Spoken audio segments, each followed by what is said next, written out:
Okay, now let's start with dividing decimals and powers of 10. So let's go ahead and try the following example. We've got 0.0726 divided by 11, right? Okay, now the rules are to divide and round a quotient to the nearest thousand.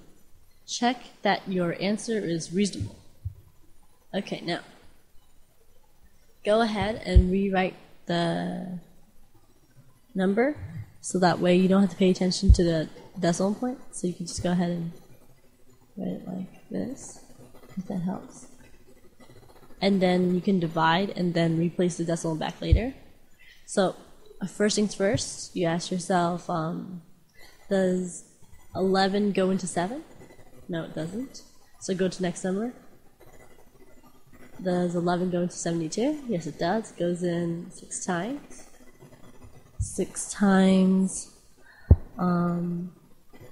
11 would be 66. So go ahead and write 66.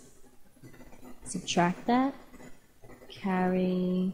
Borrow 10 from 7 comes to 6. That becomes a 1. 12 minus 6 would be 6. Bring down a 6. 66 divided by 11, that would be 6. And then 6 times 11 is 66. Subtract that, you get 0. Okay, now what you're going to do is just transfer over the 66 right over to here.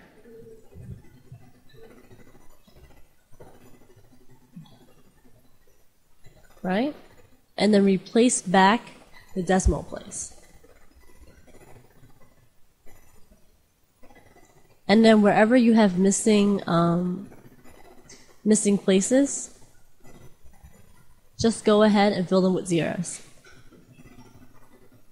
So then your final quotient answer, right, would be 0.0066.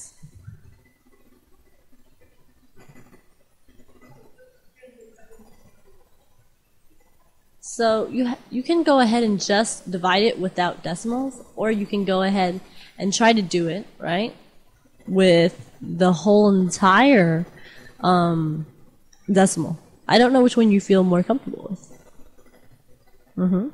So this is method 1.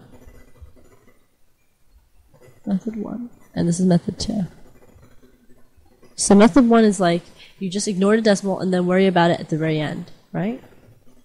But method 2, you can just go ahead and just divide it into 0. Like the 0 divided by 11 gives you nothing. 0 divided by 11 gives you nothing. 7 divided by 11, can't do it. Go on to 72, divided by 11, goes in 6 times, right? Then 6 times 11 is 66. And then 72 minus 66 will be 6. Bring down the 6. 66 divided by 11 will be 6.